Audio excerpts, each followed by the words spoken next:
Horror कहानियां थी। Haunted house. अरे आपने क्या मजाक लगा रखा है। पिछले 1 महीने से आप मुझे एक घर नहीं ढूंढ के दे सकते। मैंने आपको मुंह मांगे पैसे तो दिए हैं, फिर क्या दिक्कत आ रही है? देखिए सर, मैंने बहुत कोशिश की लेकिन मुझे आपकी पसंद का घर नहीं मिल रहा है। देखो भाई, मेरे पास अब बिल्कुल भी समय नहीं बचा। मुझे 2 दिन के अंदर ही शहर में शिफ्ट होना है। जल्दी से मुझे कोई घर दिलाओ। सर, वैसे मेरे पास एक घर तो है, लेकिन शायद वह घर आपको पसंद नहीं आएगा, क्योंकि लोग उस घर के बारे में तरह तरह की डरावनी बातें करते हैं। वो हॉन्टेड है। देखो, मैं इन सारी बातों पर यकीन नहीं करता। तुम बस मुझे अभी व्हाट्सएप पे उस घर की तस्वीरें भेजो। मैं थोड़ी ही देर में तुम्हें कॉल करके अपना फैसला बता दूंगा, ठीक है? करण के कहने पर वो ब्रोकर उसे तुरंत उस पुराने घर की सारी तस्वीरें भेज देता है, जिन्हें करण अपनी पत्नी को दिखाता है। देखो मालती, ये ब्रोकर ने हमें घर की तस्वीरें भेजी हैं। जरा देखकर मुझे बताओ, ये घर कैसा है? अरे वाह, घर के आसपास की लोकेशन तो बहुत अच्छी है। चारों तरफ हरियाली ही हरियाली है। शहर में ऐसी जगह मिलना तो बहुत मुश्किल है। तो इसका मतलब कि तुम्हें घर पसंद है? हाँ, मुझे ये घर पसंद है। तुम ब्रोकर से कहकर इसे फाइनल करवा दो। थोड़ी देर के बाद करण ब्रोकर को फोन करके उस घर को किराए पर लेने के लिए फाइनल कर देता है, और एक ही दिन में सारी फॉर्मेलिटी पूरी कर करण अपनी पत्नी मालती के साथ उस घर में रहने चला जाता है। सच में करण, यहाँ आकर मुझे बहुत खुशी हो रही है। मैंने तो सोचा भी नहीं था कि इस भीड़ भाड़ वाले शहर में हमें इतनी अच्छी जगह मिल जाएगी। पर एक बात समझ में नहीं आई, इतनी अच्छी प्रॉपर्टी खाली कैसे है? जगह तो अच्छी है, पर ब्रोकर कह रहा था कि लोग इस घर के बारे में कुछ डरावनी बातें करते हैं कि ये घर हॉन्टेड है। शायद इसीलिए आज तक ये प्रॉपर्टी खाली है। आई होप कि तुम्हें कोई परेशानी नहीं है। कम ऑन करण, हम नए जमाने के हैं। इन बेकार की कहानियों में कौन यकीन करता है आज के टाइम में। हमारी किस्मत अच्छी थी जो हमें इतने कम किराए पर ये घर मिल गया। दोनों पति पत्नी उस घर में सेटल हो जाते हैं। एक दिन मालती बालकनी में खड़ी कॉफी पीते हुए बाहर के नजारे का लुत्फ उठा रही थी। तभी उसे 4 लड़कियां अपने घर के गेट के पास दिखाई देती हैं, जो उसकी तरफ देख रही थी। आंटी, हमारी फुटबॉल आपके आंगन में चली गई है, जरा हमारी फुटबॉल दे दीजिए ना। मालती फौरन नीचे जाती है और उन लड़कियों को फुटबॉल दे देती है। उन चारों लड़कियों के चेहरे पर एक अजीब सा आकर्षण था। मालती की शादी हुए 10 साल बीत चुके थे, पर फिर भी वो मां नहीं बन पाई थी। शायद इसीलिए उन लड़कियों को देख उसकी ममता जाग उठी थी, और वो उन चारों लड़कियों को घर के अंदर बुला लेती है। मालती चारों लड़कियों को घर में बैठाकर उनसे ढेर सारी बातें करती हैं।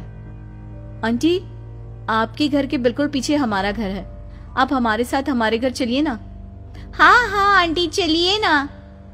लड़कियों के इतना बोलने पर मालती अपने आप को रोक नहीं पाती और उन चारों लड़कियों के साथ उनके घर चली जाती है। उनका घर बहुत ही पुराना, उजड़ा हुआ दिखाई दे रहा था। घर के अंदर का काफी सामान बुरी तरह से जला हुआ भी था। अरे, तुम्हारे घर की हालत तो बहुत खराब है। तुम्हारे मम्मी पापा इसे ठीक क्यों नहीं करवाते? कुछ दिनों पहले हमारे घर में आग लग गई थी। हमारे मम्मी पापा को बिजनेस के सिलसिले में अचानक फॉरेन जाना पड़ा, इसलिए घर की मरम्मत नहीं करवा पाए।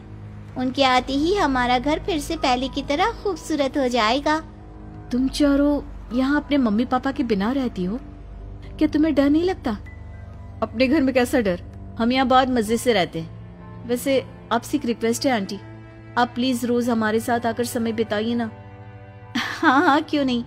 वैसे भी मैं सारा दिन घर पर बोर हो जाती हूँ। मेरे पति तो देर रात को घर लौटते हैं, तब तक मैं तुम्हारे साथ ही खेला करूंगी। उस दिन से अब मालती अपना हर दिन पूरा वक्त उन चारों बहनों के साथ ही बिताने लगती है। ऐसे ही कुछ दिनों के बाद एक दिन। अरे क्या बात है करण, आज बहुत परेशान लग रहे हो, क्या बात है? क्या बताऊं मालती, सब कुछ खत्म हो गया। हम पूरी तरह से बर्बाद हो गए। बिजनेस में मुझे बहुत बड़ा घाटा लगा है। अगर जल्द ही मैंने कर्जदारों के पैसे नहीं चुकाए तो पता नहीं हमारे साथ क्या होगा। हे भगवान, ये तो बहुत बड़ी मुसीबत आ गई। मैंने इस बारे में सपने में भी नहीं सोचा था कि इस तरह एक ही झटके में हम बर्बाद हो जाएंगे। फिर भी मैं कोशिश करता रहा हूं कि जल्द से जल्द हम इस मुसीबत से बाहर आ जाएं। अपने पति को परेशान देख मालती बहुत दुखी होती है। फिर अगले दिन करण कर्ज का बंदोबस्त करने घर से बाहर चला जाता है। दूसरी तरफ मालती भी उन चारों बहनों के घर पहुंच जाती है। क्या बात है आंटी, आज आपका चेहरा इतना उदास क्यों है? बताइए ना, कुछ हुआ है क्या? लड़की के पूछने पर मालती उन बहनों को अपने घर के सारे हालात बता देती है। बस इतनी सी बात के लिए आप परेशान हो रही हो? फिक्र मत करिए आंटी, हम आपकी समस्या 1 मिनट में हल कर देंगे। भला तुम चारों मेरी क्या मदद कर सकती हो? आप हमारे साथ चलिए, आपको सब पता चल जाएगा। अब वो चारों मालती को अपने साथ घर के तहखाने में ले जाती है, जहाँ एक आधी जली हुई बहुत बड़ी गुड़िया रखी होती है। हमारे पापा ने इस गुड़िया के अंदर ढेर सारे सोने के सिक्के छुपा कर रखे हैं। इतना कहकर वो लड़की गुड़िया की नाक पकड़कर जोर से दबा देती है और अगले ही पल गुड़िया के मुंह से एक डरावनी आवाज निकलने लगती है। उस आवाज को सुन मालती घबरा जाती है, पर तभी गुड़िया के मुंह में से ढेर सारे सोने के सिक्के बाहर गिरने लगते हैं, जिन्हें देख मालती हैरान रह जाती है। ये लीजिए आंटी, आपको जितने चाहिए आप रख लीजिए। लेकिन ये मुझे ठीक नहीं लग रहा। जब तुम्हारे मम्मी पापा को इस बारे में पता चलेगा तो वो दोनों बहुत नाराज होंगे। नहीं, हमारे मम्मी पापा बहुत दयालु हैं, हमेशा बुरे वक्त में दूसरों की सहायता करती हैं। आप बेफिक्र होकर हमसे सोने के सिक्के ले सकती हो, वो दोनों आपको कुछ नहीं कहेंगे। लड़कियों की बातें अजीब तो होती हैं, पर मालती को उन पर भरोसा हो जाता है और वो उन सब सोने के सिक्कों को ले जाकर करण को दे देती है, जिन्हें देख करण की आंखें फटी की फटी रह जाती है। अरे ये इतने सारे सोने के सिक्के तुम्हें कहां से मिले? अब मालती करण को सारी बात बताती है, जिसके बाद उन सिक्कों को बेचकर करण अपना सारा कर्ज चुका देता है और साथ ही एक नया व्यापार भी शुरू करता है। सब कुछ ठीक हो जाता है और इसी तरह दिन बीतने लगते हैं। तभी एक सुबह जब मालती सोकर उठती है तो अपने आप को आईने में देख उसकी आंखें फटी की फटी रह जाती है। उसके सर पर अब एक भी बाल नहीं होता। अरे ये क्या हो गया? अचानक मेरे बाल कहाँ गायब हो गए?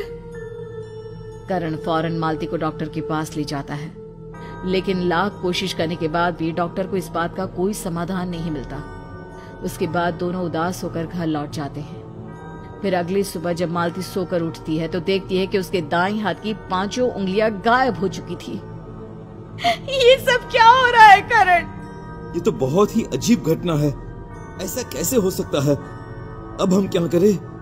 करण बहुत कोशिश कर लेता है, पर उसे कहीं भी किसी भी तरह से कोई उपाय या जवाब नहीं मिलता। अरे करण, तुम्हारी पत्नी के साथ जो घटना हो रही है वो कोई साधारण घटना नहीं लगती। मुझे तो लगता है तुम्हारी पत्नी के ऊपर कोई शैतानी हावी हो गया है।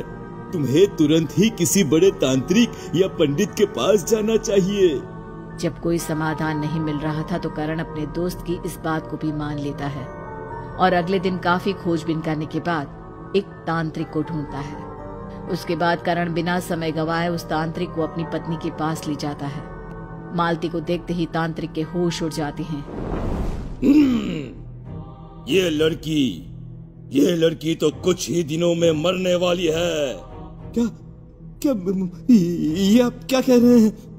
दया करके मेरी पत्नी को बचा लीजिए। बुरी शक्तियां जिस प्रकार इस पर हावी हैं, उसका समाधान करना मुमकिन नहीं लगता, पर मैं कोशिश जरूर करूंगा। अब तांत्रिक हवन शुरू कर अजीबोगरीब डरावने मंत्र पढ़ने शुरू करता है। थोड़ी ही देर में अचानक घर का दरवाजा उखड़कर गिर जाता है। फिर अगले ही पल वही चारों लड़कियां घर के अंदर दाखिल होती हैं। चारों का शरीर बुरी तरह जला हुआ था, जिसकी वजह से वे चारों बहुत ही डरावनी दिख रही थी। अच्छा, तो तुम चारों इस मासूम लड़की की जान लेना चाहते हो?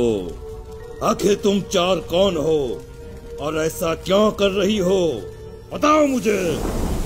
कई सालों पहले हम अपने पिता और सौतेली माँ के साथ यहाँ रहते थे। हमारी सौतेली माँ हमें जरा भी पसंद नहीं करती थी। फिर एक दिन उसने हम सबको जलाकर घर के पीछे वाले हिस्से में दफना दिया। इस इलाके के लोगों को जब ये बात पता चली तो वे सभी लोग उसे मारने आए। लोगों से बचते हुए वो भागने लगी और भागते भागते एक नदी में जा गिरी। मौके पर ही उसकी मौत हो गई।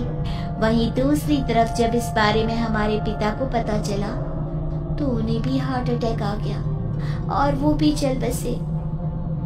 जीते जी हम चारों को कभी माँ का प्यार नहीं मिला, इसलिए हम मालती की जान लेकर इसे हमेशा के लिए अपने साथ रखना चाहती है ताकि हमें माँ का प्यार मिल सके। चारू की कहानी सुन करण और मालती दंग रह जाते हैं। मालती की आंखों में आंसू आ जाते हैं। देखो, तुम चारों से मुझे बहुत हमदर्दी है, पर अपनी आंखों के सामने मालती को मरते नहीं देख सकता। उसके बाद तांत्रिक और करण दोनों घर के पीछे वाले हिस्से में जाकर गड्ढा खोदना शुरू करते हैं। थोड़ी देर के बाद उन्हें चारों लड़कियों के कंकाल के कुछ अंश मिलते हैं, जिसे तांत्रिक कुछ विधि के साथ अंतिम संस्कार करते हुए आग दिखा देता है और उन चारों को मुक्ति मिल जाती है और मालती की जान बच जाती है। पर उसके साथ जो घटा होता है वो दोबारा कभी नहीं पलटता।